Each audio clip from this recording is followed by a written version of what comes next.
Assalamualaikum, semoga Allah merahmati dan memberkahi kalian. Semoga teman-teman semua dalam keadaan sehat walafiat. Setelah salam, saya ingin mengajak teman-teman untuk berlangganan kanal kami agar setiap video baru kami sampai ke kalian. Sekarang mari kita lanjutkan ke ceritanya. Pagi itu, suasana di depan kantor pelayanan SIM Polres kota kecil di Jawa Tengah tampak ramai. Puluhan orang antre, sebagian dengan wajah lelah dan pasrah. Di antara kerumunan itu, tampak seorang gadis muda berjaket lusuh, mengenakan celana jeans yang mulai pudar warnanya. Wajahnya sederhana, tanpa riasan, rambut dikuncir seadanya.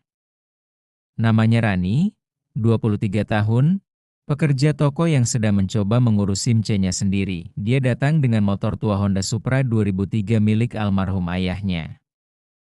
Mesin motornya sering batuk-batuk, tapi bagi Rani itu sudah cukup, asal bisa dipakai berangkat kerja. Saat giliran Rani masuk ke ruangan pendaftaran, matanya langsung disambut oleh 3 orang polisi yang duduk santai di balik meja, 2 diantaranya merokok sambil memainkan ponsel. Di dinding terpampang tulisan besar, "Pelayanan tanpa pungutan liar." Namun kenyataannya jauh dari tulisan itu. Salah satu polisi, berpangkat Bribka, menatap Rani dari atas ke bawah dengan senyum sinis. "Baru mau bikin SIM, ya? Ada kelengkapan dokumennya?" tanyanya. Rani menyerahkan berkas dengan sopan. "Ada, Pak. Semua sudah lengkap. Saya juga sudah isi formulir dan bayar biaya resmi di bank." Polisi itu membuka mapnya, lalu menggeleng pelan. Kalau mau cepat jadi, ya harus ada uang administrasi tambahan, Dek. Biar nggak ribet." Rani menatapnya bingung. "Tambahan, Pak? Maksudnya apa ya? Saya kan sudah bayar sesuai aturan." Polisi lain menimpali sambil tertawa kecil. "Ya, namanya juga biaya pelicin. Kalau nggak mau ikut aturan kita, ya siap-siap antre sebulan. Lagian, SIM itu kan penting. Masa kamu pelit sama petugas?" Rani menunduk, mencoba menahan emosi. "Maaf, Pak, tapi saya cuma punya uang pas. Saya cuma mau ngurus sesuai prosedur." Ucapan itu ternyata membuat suasana berubah tegang. Polisi yang sejak tadi duduk, tiba-tiba berdiri.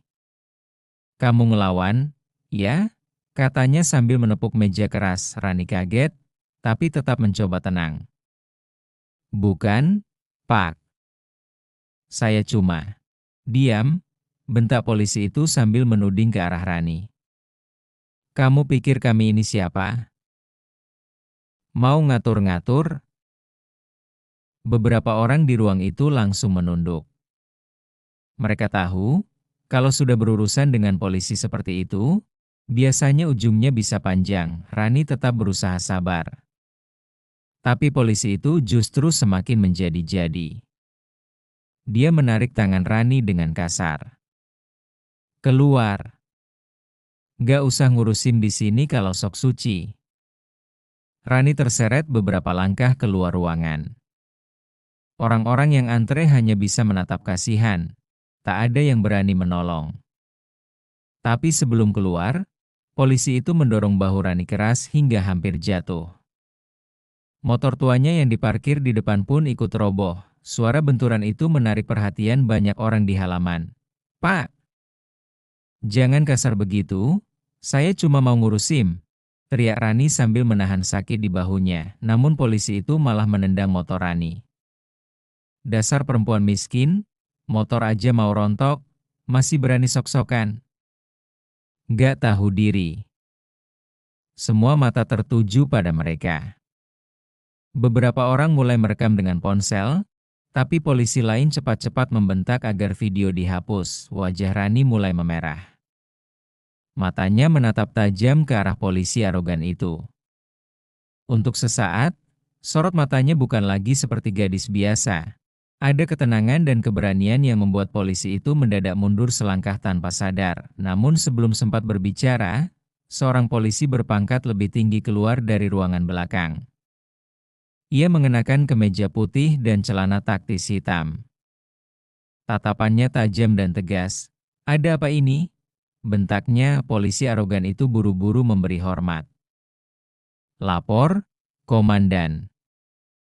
Cuma warga biasa yang bikin ribut, Pak." Tapi pria berpangkat tinggi itu tak langsung percaya. Ia menatap Rani lama, kemudian wajahnya berubah, nada suaranya menurun, lebih sopan. "Nama kamu siapa?"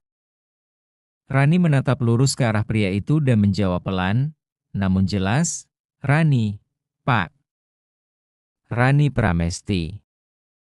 Begitu mendengar nama itu, ekspresi polisi berpangkat tinggi itu langsung kaku.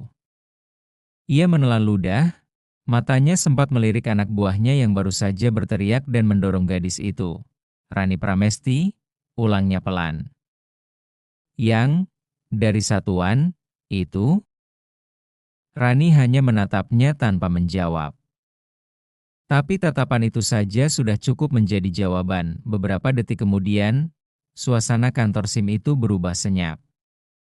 Polisi arogan yang tadi menendang motor tiba-tiba pucat pasi, menyadari bahwa gadis sederhana yang baru saja dia hina bukan orang biasa. Semua orang di ruang pelayanan itu menatap Rani dengan tatapan bingung. Suasana yang tadi ricuh kini berubah jadi sunyi. Bahkan suara kipas angin yang berdecit pun terdengar jelas. Polisi arogan yang tadi menendang motor Rani mulai menelan ludah gugup. Wajahnya pucat pasi, keringat menetes di pelipis. Komandan berpangkat AKP yang baru keluar dari ruangan belakang itu menatap Rani dengan pandangan tak percaya. "Kau, benar Rani Pramesti?" Suaranya kini lebih pelan, bahkan terdengar agak bergetar. Rani hanya mengangguk kecil, lalu merapikan rambutnya yang sempat berantakan karena didorong. "Iya, Pak. Saya Rani Pramesti. Saya datang ke sini untuk mengurus SIM sesuai prosedur, bukan untuk mempermalukan siapapun." Nada suaranya tenang, tapi tegas. Dan justru ketenangan itulah yang membuat semua orang semakin gelisah. Salah satu polisi yang tadi sempat ikut menertawakan Rani berbisik pelan ke temannya, "Rani Pramesti? Kayak pernah denger deh namanya." Temannya langsung menatapnya serius. "Kamu nggak tahu? Itu nama salah satu anggota Puspomat yang lagi dikirim ke beberapa daerah buat ngawasin praktek pungli di kepolisian." Bisikan itu cepat menyebar. Beberapa petugas lain saling pandang, sebagian mulai mundur perlahan, mencoba menjauh dari kerumunan seolah tidak ingin terlibat. Sementara itu, polisi arogan yang tadi menendang motor Rani kini benar-benar gemetar. Ia tak berani menatap gadis itu lagi. Saya nggak tahu, Bu, saya kira." Suaranya nyaris tak terdengar. Rani berjalan perlahan mendekat. Sorot matanya dingin, tapi suaranya tetap sopan. "Bapak kira saya siapa? Cuma gadis kampung yang bisa Bapak hina, didorong, bahkan ditendang motornya?" Polisi itu menunduk dalam. "Maaf, Bu, saya hilaf. Saya nggak tahu kalau saya siapa," potong Rani. "Baru minta maaf kalau tahu saya punya jabatan? Kalau saya bukan siapa-siapa, apa Bapak tetap akan bersikap seperti tadi?" Pertanyaan itu menampar semua orang di sana. Tak ada yang berani berbicara. Beberapa warga yang tadi menonton kini mulai menunduk malu, sadar betapa seringnya mereka juga membiarkan perilaku semacam itu terjadi. AKP Darto, komandan yang tadi keluar dari ruangan belakang, mencoba menenangkan situasi. "Baik, Bu Rani, saya mohon maaf atas tindakan anak buah saya. Ini jelas pelanggaran berat. Saya akan tangani langsung." Namun Rani menggeleng pelan. "Tidak, Pak. Saya tidak datang untuk menakut-nakuti siapapun. Tapi saya datang karena sudah lama menerima laporan dari masyarakat tentang praktek pungli di sini. Seketika, suasana semakin menegang. Ia merogoh tas kecilnya, mengeluarkan sebuah ID card resmi berlogo Mabes TNI, bertuliskan, Tim Pengawas Gabungan Operasi Bersih Lalu Lintas. Di bawahnya tertulis namanya lengkap dengan tanda tangan pejabat tinggi militer. Ini surat tugas saya, Pak, katanya sambil menyerahkan dokumen itu kepada AKP Darto. Wajah Darto langsung berubah. Ya Tuhan, gumamnya lirih. Ia menatap anak buahnya dengan wajah marah. Kalian sadar nggak apa yang baru kalian lakukan? Polisi arogan yang tadi bersikap kasar langsung tersungkur, bersimpuh di lantai. Maaf, Bu. Saya mohon ampun, Bu. Saya nggak tahu, saya benar-benar nggak tahu. Rani memandangnya datar. Kamu tahu apa yang kamu lakukan barusan bisa disebut penganiayaan dan penyalahgunaan wewenang? Tangannya menunjuk motor yang masih rebah di lantai. Kamu pikir semua warga nggak punya harga diri? Polisi itu menangis. Maaf, Bu, saya janji nggak akan mengulanginya, tapi Rani tak langsung memaafkan. Ia menatap Komandan Darto, lalu berkata dengan tegas, saya minta laporan resmi hari ini juga. Semua CCTV jangan dihapus. Rekaman saya ambil untuk dilampirkan dalam laporan. Termasuk siapapun yang menutup-nutupi kejadian ini. Darto mengangguk cepat. Siap, Bu. Beberapa menit kemudian, dua orang anggota Propam datang dengan wajah tegang. Rupanya mereka sudah dihubungi langsung oleh Rani sejak pagi karena ia memang datang untuk melakukan pemeriksaan mendadak. Tapi siapa sangka, justru ia sendiri yang menjadi korban arogansi di lapangan. Warga yang tadi menyaksikan kejadian itu mulai berkerumun lagi. Salah satu bapak parubaya yang tadi sempat antar maju mendekat dan berkata, terima kasih, Nak Rani. Kalau bukan kamu, nggak bakal ada yang berani melawan mereka. Kami tiap tahun dimintai uang tambahan kalau bikin SIM.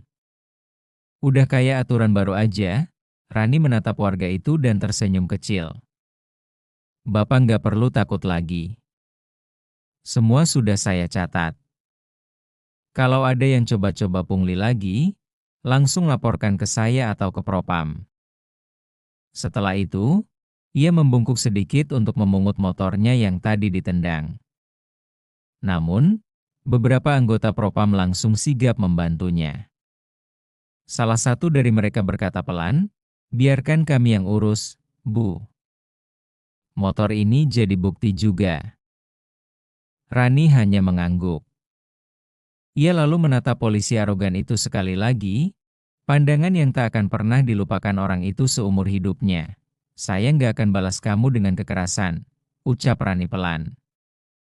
Tapi biar hukum yang balas semua perbuatanmu. Tangisan dan penyesalan polisi itu menggema di ruangan pelayanan yang kini sepi. Beberapa jam kemudian, berita tentang kejadian itu mulai tersebar ke media sosial. Rekaman dari ponsel salah satu warga bocor dan viral. Oknum polisi di Polres X dipecat di tempat setelah terbukti memalak dan menganiaya gadis yang ternyata adalah intel TNI yang menyamar. Komentar publik membanjiri dunia maya. Banyak yang menulis, akhirnya, ada juga yang berani.